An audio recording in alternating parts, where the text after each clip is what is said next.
Hello, today we're going to look at nonlinear regression. We've done linear regression. We've seen how we can take a scatter plot and we can do a line of best fit, and we can use software, Desmos in our case, to calculate what the line of best fit is. What happens though if the relationship is not linear? How do we get a model for that? Well, it turns out that we can do nonlinear regression. In fact, many relationships between two variables follow patterns that aren't linear. Quadratic, exponential, logarithmic relationships appear all the time in natural sciences. So we're going to use nonlinear regression today. It's an analytical tool for finding the curve of best fit for data in such relationships. The equation for this curve can then be used to model the relationship between the two variables. In other words, we can come up with an equation, we can come up with a graph, just like we did for linear.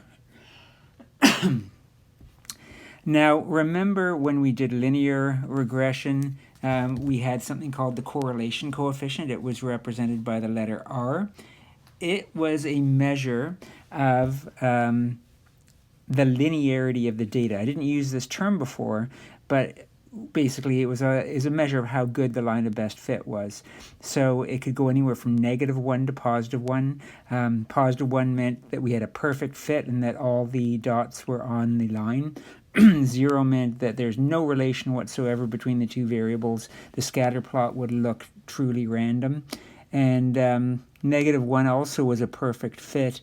It just meant that it was inverse in that it goes from, it would have a negative slope. As one value goes up, the other one would go down. That was what negative meant. So it went from -1 to +1. But it only applies to linear relations. So what we need for nonlinear relations is something called the correlation coefficient. Coefficient of determination. There we go, nailed it. All right, so correlation coefficient was for linear. Coefficient of determination, and you can see it's represented by R squared, is defined such that it applies to any type of regression curve. So in other words, not just linear. This value compares the variation in the y estimated by the best fit curve to the actual observed value of y for a given value of x. And if that's a little bit abstract seeming, don't worry about it. We're not going to dive too deep into the workings of it. But for our purposes, it's enough to know that R squared values range between 0 and 1. With 0 indicating no correlation, no relationship between things, and 1 indicating perfect correlation. And it makes sense that if R goes from -1 to +1, and all the values in between, that R squared should be between 0 and 1. It can only be positive.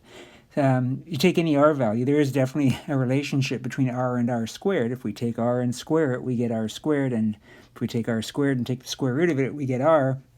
We know that if we square any number, any R value, positive or negative, we're going to end up with a positive answer. And it's going to be between 0 and 1 because R values are between 0 and 1, positive or negative. We can't get any value bigger than 1 if we square a number between 0 and 1. So anyway, we're going to be working with R squared. That's what we're going to be looking at today for determining how good a curve of best fit is. So let's jump into an example. Laboratory technician monitors the growth of a bacterial culture by scanning it every hour and estimating the number of bacteria. The initial population is unknown, thus the question mark at time 0. So you can see across the top we got 0, 1, 2, 3, 4, 5, 6, 7, and then in the second row, which is the dependent variable population, we don't know what the population was at time 0, but we know it goes 10, 21, 43, etc. So population depends on time. And so that's our value. So we're going to create a scatter plot, and then we're going to look at that scatter plot for part A and just see what it looks like, and see if we can come up maybe even 2 types of possible relations that could model this data. So in order to save a little bit of time, I've already typed in the table, and you can see it on the left side of the screen. And all I have to do now is turn on the dots there, and you can see that we've got a nice curve starting down at near the origin, and as we go to the right, it curves upward. So by visual inspection, literally all we mean is, let's take a look at what's there. What does this look like? What kind of relationship does this look like? Does it look like linear would be best? I don't think so. To me, when I look at this, it looks like it could be exponential. And it could be, it's also possible could be quadratic. If I use my imagination, then I can imagine the dots going the other way and curving back up into a nice parabola. So that's what this question's getting at by suggesting 2 possible types of relation.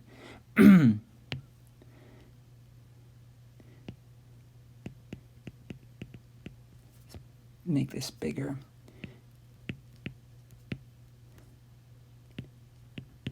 Now the first one I think of as exponential because it does have that half of the curve. But since I was asked for 2, then definitely the only other one that pops to mind, or the next one that pops to mind, is quadratic. It could be any kind of polynomial function. It could be cubic or quartic, since we only have a chunk of it. But those are the first 2, the easiest 2, let's say. All right.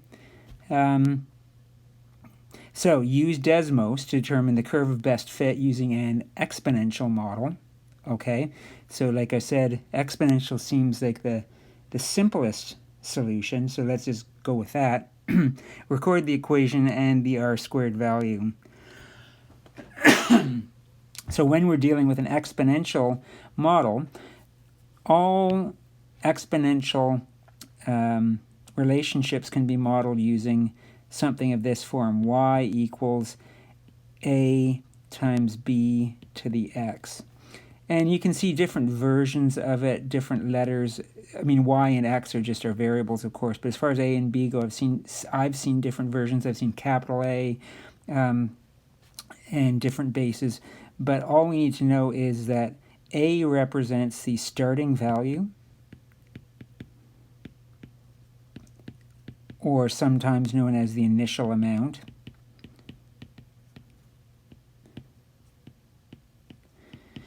It would also be our vertical stretch if we're thinking in terms of transformations. But in terms of just the relationship, that's what A represents. B is our growth rate. It's the base of the power, but it tells us how fast something grows or decays. So if B were 2, then it would be doubling. If B were 3, then something would be tripling. And anyway, so we can... Our regression will actually tell us what the best A value and the best B value is. So we have to go look at Desmos to get this, though. So, again, just to save time, I've already typed this in a little bit. Well, not a little bit. I've typed the whole thing in, but hidden it. So y1 is approximately equal to, that's what that little squiggle means, a b to the x1. Remember, I'm using y1 and x1 because that tells Desmos that I'm referring to the x1 and y1 that you can see at the heading of that column, those 2 columns up above. You also notice that I've checked off a little box that says log mode. As soon as I type in an equation in the form that's in an exponential form, I have that option, and you should do that. You should check that log mode box, and it usually comes unchecked, but it'll give you more accurate results. And if you want to read up on that a bit, you can see there's a question mark beside log mode. That'll take you to a web page that explains the reasoning for that. So anyway, what do we have here? Parameters down at the bottom of that cell. It says A equals 5.69578. So that's my initial amount. So we can imagine that that would actually be the initial number of bacteria. somewhere between 5 and 6, is also my vertical stretch. B is the base, so that's my growth rate, 1.92876. So it's about a 93% growth rate every hour. You can also see that it has r squared there as 0.995. So that is a very close to perfect. Oh, I guess I haven't turned it on yet. Let me turn it on. You can see it once I figure out.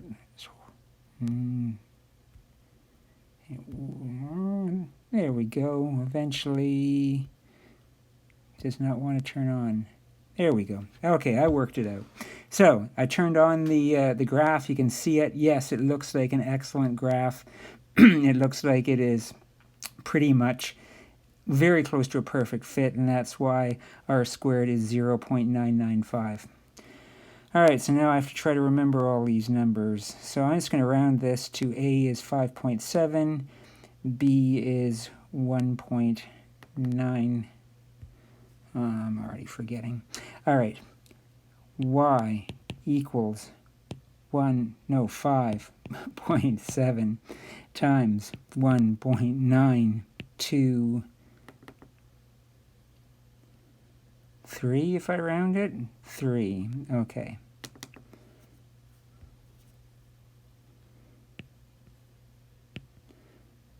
To the x. R squared was 0.995, I think. Yes. You notice I didn't bother using y1 or x1 when I wrote down the equation. I just used y and x. Okay. Sorry if I'm making you dizzy going back and forth. I just wanted to make sure I had all the values in there correctly. Comment on the goodness of fit. Well, this is got an excellent goodness. It's got excellentness. So it is got a very good fit for the data.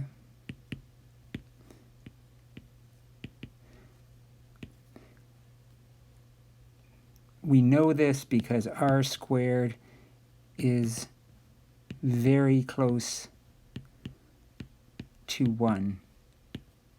In other words, it's almost perfect.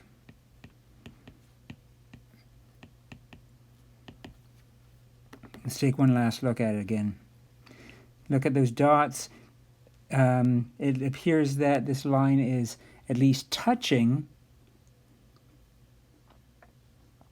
almost every dot, except for that one on the far right, the one at 7 hours. Every other dot seems to be touched by this line here. Okay, example 2. It's actually a continuation of example 1. Suppose that the laboratory technician takes further measurements of the bacterial culture in example 1. So now we've got times 8, 9, 10, 11, 12, 13, 14, and then the populations that went along with them. Discuss the effectiveness of the exponential model from example 1 considering this new data. Well, again, just when we've got a table of data, it's kind of tough to really visualize what's going on. That's what makes graphs so great. So if we go and do a graph of this, then we'll be able to see what's going on better. And again, in the interest of time, I've entered all the data. I entered it as a separate table. I could have just added it to the other table, but I wanted to illustrate something here. So let me turn on these dots on this plot. And actually, I just came across something pretty cool today. I hadn't noticed it before. But if you look down at the very bottom left of the screen, you'll see a magnifying glass with a plus sign.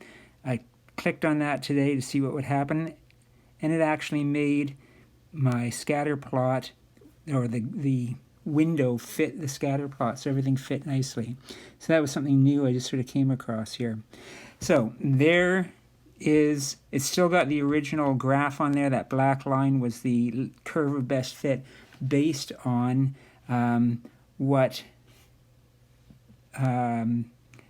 based on just the first 7 points, but I've added the other 8 points as well, so you can see those now. And when we take a look at those, it doesn't look like such a great curve of best fit anymore, does it? I just want to double check my numbers, make sure I typed them all in. Yes. All right, so everything looks good.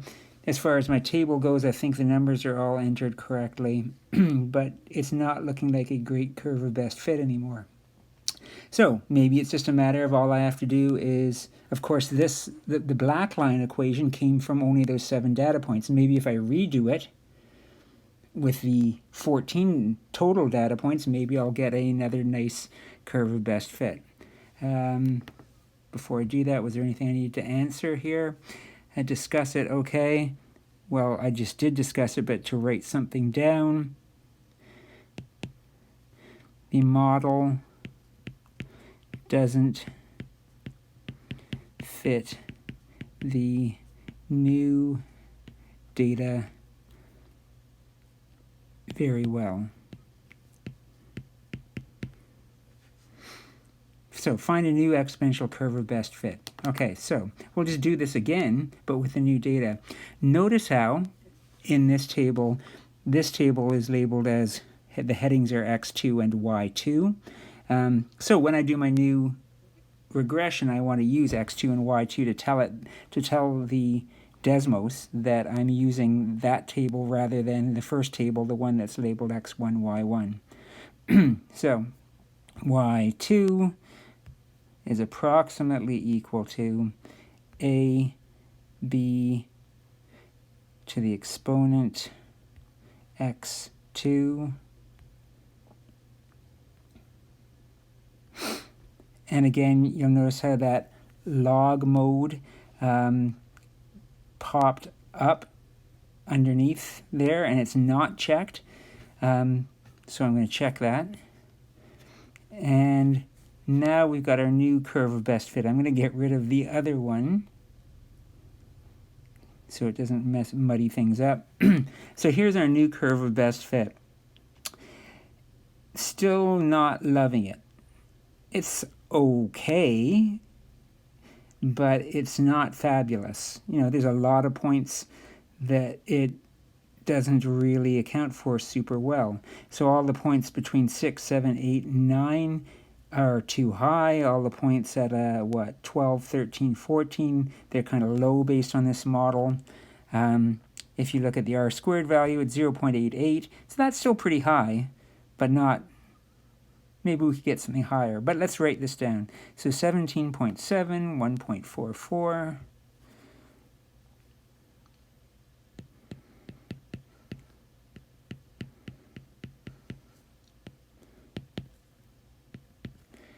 Our squared value was 0.88.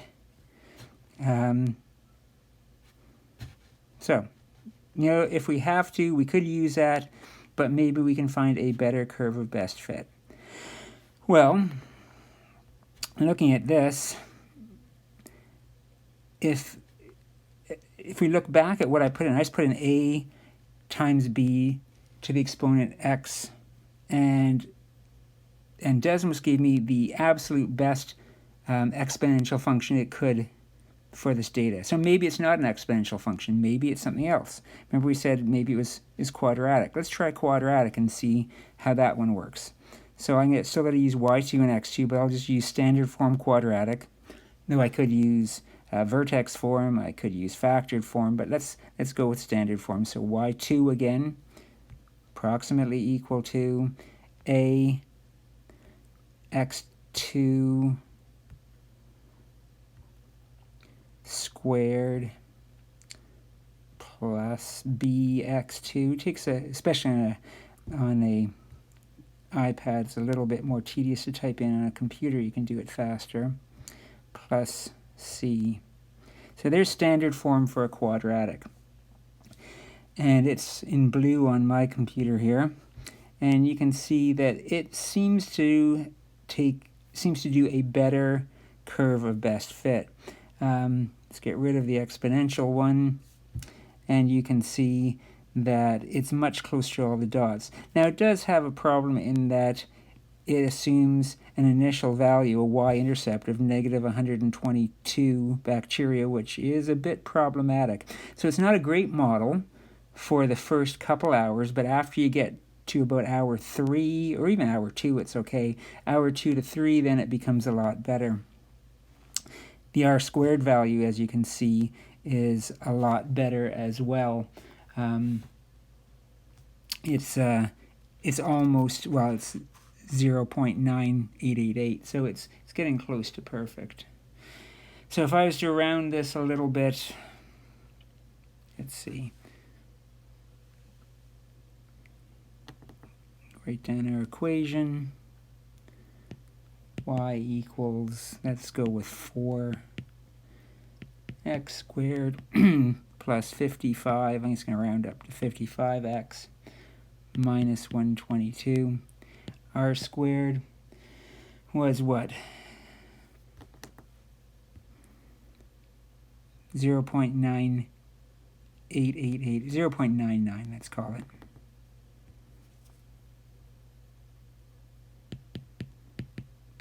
Notice how there is no checkbox, by the way, for log mode, which makes sense because why would there be a log mode for a quadratic function? Log mode would only have to do with exponential functions, but there is no log mode option on this one. All right, and so then we just comment on the effectiveness of the new model. Quadratic model seems like a very good fit.